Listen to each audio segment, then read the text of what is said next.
So I'm going to spend a little bit of time talking about financial balance and real estate considerations. And we've had a lot of data on some of the reasons why and some of the methods to get into real estate. And so this is to sort of say, all right, if you're going to play the chess game of financial success over your lifetime, some of the pieces really do need to be real estate. And there are also other pieces on the board you need to counterbalance with, because they allow you to acquire more real estate over time and they allow you to do it safely. So there's a required disclaimer, so if you want to read all that, feel free. A little bit of my background. I've actually been in the financial industry for the last 10 years, but it was not where I started. After I got out of MIT, I went and worked at Intel. So some of you may or may not know other people at Intel. Well, at about 8 years, I reached my shelf life, and it was time to move on. So that was about the time that I got into the financial advising role. It somewhat happened by accident, interesting story, but over the last 10 years, I've acquired several designations. I'm licensed in about 20-some states. I work with clients all over the country, and I've been recognized in Portland Monthly Magazine as a 5-star wealth manager and was nominated in the Seattle area for this next year. Personally, I'm married. I have 2 kids. I have 2 stepkids. I have been the past president of the Southwest Portland Rotary, also president of the Alumni Association in the Portland area for MIT, a member of Mensa, kind of an interesting little quirk, and like singing and running and doing other stuff. So that's my background, but more importantly, probably today, is real estate. So between my wife and I, we have 5 properties. We have done vacation and corporate rentals. We have duplex, triplex. We've done flippers and renovations. We've done and held residential rentals, and we're now across 2 states with our real estate holdings.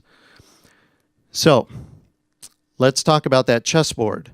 Acquiring real estate, building real estate, it's a component of a much bigger puzzle.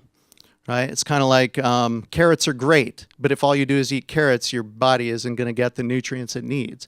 So how robust is your balance sheet to acquire and hold during crazy market cycles, doing strange things that happen in your life, so that you can keep building the net worth over on the bottom safely without losing? Okay.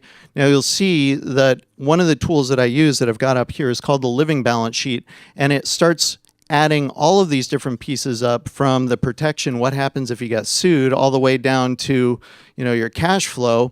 How are you flowing or circulating the financial blood through your body? And then how are you pumping it to the different organs in your assets, paying down the different liabilities you have, and still making sure that you're well protected? All right? So real estate is one of those things that if you add it to the chessboard, it's like throwing a rock into a pond, is that there are ripple effects upon ripple effects upon ripple effects. Some of that you probably can see in the calculation sheet that John Hatch has at the end of that, right? Just to even evaluate getting real estate. So the first thing that happens is you buy a property. Usually it comes with a mortgage. And if you don't need a mortgage, then that's a whole nother conversation. And hopefully over time, your net worth increases, liability goes down, hopefully the home appreciates. That sometimes is the first step that people, that's all they get to, but there are ripple effects from that. Mike talked about this as well, like where are you going to get the capital from? Are you going to have to pull more money out of a mortgage? Are you going to have to liquidate savings or investments? And what are the tax implications of holding a rental property? Right, the income you're getting, and then the expenses off to the mortgage, and then the depreciation, and then who's paying for utilities, all these different things are going to impact the taxability of either the profit to you or the loss to you. And so there's a ripple effect there. Also in savings and investment that I've highlighted there, what are your backup funds? What if we don't find ourselves in a place where you have very quick turnover, right? What if your house sits vacant for 3, 4, 5, 6 months? Can you absorb that, right? If we don't have the liquidity or pools of liquidity there, when we get to that state again, how are you going to move through it?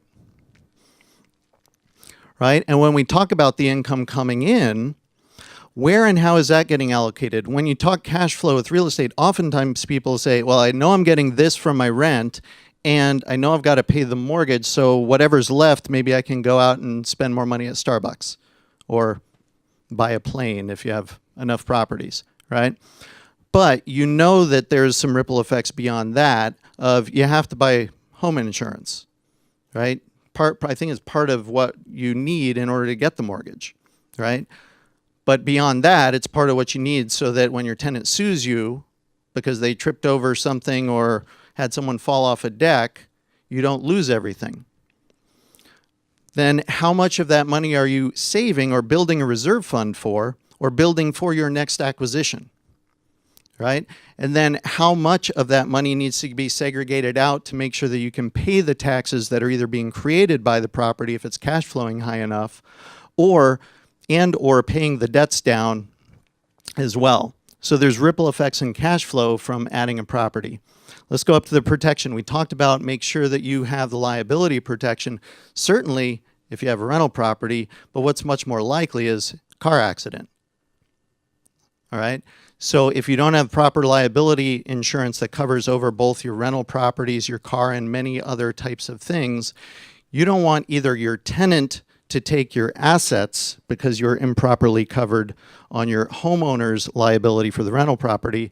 But similarly, you don't want the guy that you accidentally hit with your car to take your rental property from you because that's one of your assets because you didn't have the right liability protection set up on your car. Now let's move across the protection block. Here's another ripple effect. What happens if your health or your family or somebody in your family has a health issue and either your income suffers or now you need to care for them? Do you have that squared away so that it won't affect your ability to keep the property possibly during a time when there's a vacancy or repairs are needed, right? What happens when your cash flow drops suddenly and you have several rental properties, some of which you might be feeding if you haven't bought them such that they're cash flowing or you have vacancy rates?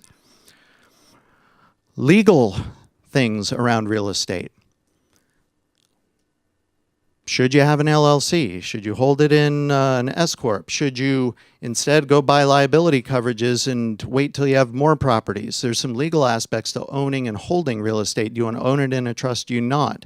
How do you want this to pass on to your heirs? Or is that part of your strategy? I don't know. But that can all be handled through different types of legal documents. And then this is sort of an interesting one, especially for real estate investors.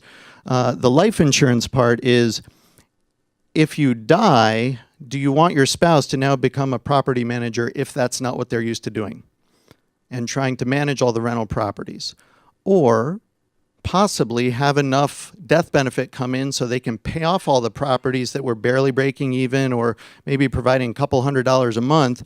And now, because all the debts are gone, they're each providing a couple $1,000s a month. That allows the family to stay in the same socioeconomic circles that they were in, provide for all the things that they were wanting to do because they still have the cash flow coming in rather than assets but no cash flow. Does that make sense? Similarly, possibly the death benefit comes in, you pay off your own mortgage, and now you can stay in the community that you're in while you have an increase of cash flow from the other properties that you purchased. Now that also can be used as a funding tool in more sophisticated transactions where you build capital up in the insurance, you can pull it out. It's not a credit, it's not on credit reports, it's a private loan transaction, and you can use that to acquire properties. So for some situations, that makes sense too. So I think you get the sense that there's a cascade of ripple effects to consider when you add real estate, when you're trying to expand it, or when you've just got what you've got and you want to make it more robust. So the question to you, if you've built some, built a lot, or you're looking to, is how robust is your balance sheet really? So a few things to consider is your financial team. So we've talked with at least 2 people, now hopefully with me being 3. Most people recognize that life and success is a team sport. And who you surround yourself with and start working with has a fairly significant impact to how well you do over time, right? So part of when I left Intel, I was looking to fill these roles, right? Trying to find good people. Thankfully, I found, Mike on the mortgage banker side, and filled each one of these roles. I went through 15 financial advisors. Almost none of them knew anything about real estate. So I found that to be very disheartening. And luckily, when I stumbled into the 16th person's office and he said, well, how much more do you want? What's your exit strategy? Did you know that the tax benefits you're getting from your real estate are getting wiped out by the taxes that your mutual funds are creating? And I was like, whoa, who are you? And how can you talk this game? So that was when I said, I want to hire you, but more importantly, I want to work in this industry because it can help a lot of people do things successfully. As you build that group of people, you start finding out that each one from their perspective has great advice, and it may fit you, and I think Mike mentioned this, it may fit you, and it may not. Sometimes there's conflicting advice from a CPA, a real estate person, and a stockbroker, right? Sometimes someone says you should borrow from your 401k. Someone else says you should go refinance your car to get money for your down payment. Someone else says you should pull it out of your home equity line. Someone else says you should sell that property, take the equity, and move on to something else. Somebody else says you should do a loan from your parents, right? So there's multiple ways to get money to get into real estate and to get out of real estate. The question is, do you have anyone up in the skybox helping you call the plays, given that everyone has their own perspective? And what fits for you on the game you're trying to play? Now, once you have a financial team, you also need to build your real estate team. So clearly you need a mortgage banker, you need a real estate agent, you're going to need to have home insurance. Those are the obvious ones. But are you going to use a property manager or not? If you're not, where are you going to get the current forms that are needed to screen tenants, and what screening company are you using? Where are you going to store your files? Do you have, so within the last 4 months, I had to have my house repainted to get it refinanced and a roof certification. Then once the new tenants moved in, the dishwasher died, and then the washing and washer dryer died, right? Am I going to go to Home Depot for every one of those fixes? Do I have a handyman on call that can go and assess things? Where's my group of painters, right? Am I going to use a used appliance store that can get me used appliances at a big discount, but they don't do the install, so who would do that? Or am I going to use a Home Depot, come, deliver, take away, everything, but it costs twice as much? Like, what's your strategy around house maintenance once you have it? Who's doing the gardening? Are you shifting that to the tenant, or are you taking it on? Right? All of those different components you need to also think through and build your team. Usually real estate agents are great resources for getting a good team of property managers, handyman. Like, where are you going to find these people when you need them in a pinch, and go meet them? Get them on speed dial on your phone. So, building a strong foundation, the first thing you need to do is make sure you can't lose. So make sure that you're protected from lawsuit. If everyone here doesn't have at least $1 million umbrella or higher, go get that tomorrow. It's like $150 a year. Income disruption. What happens if your income gets disrupted for any reason, loss of employment or whatever, health issue? What happens when the market goes down? And that could be the real estate market. That could be the wage base for people that do what you do. Right? We saw the incomes have gone down, but they've also started to go back up. What happens if what you do now gets outsourced somewhere else and your income goes down again?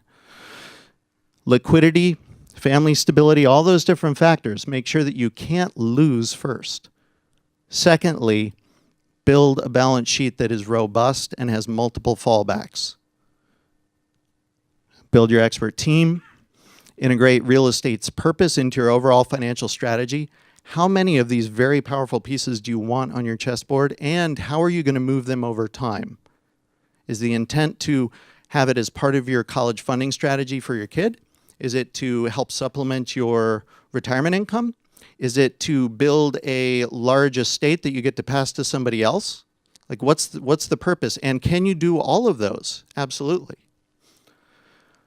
Then, of course, once you figure out the purpose, you want to get the experts ready so that when the deal comes, you've got the experts that can pull it together and do it. And then, do you have your maintenance team in place? That's the non-sexy but real part of owning real estate. And maybe it's you find a great property manager, and that's what they do for you. So once that's there, you need to keep integrating. Like with anything you do, as you do more, you learn more.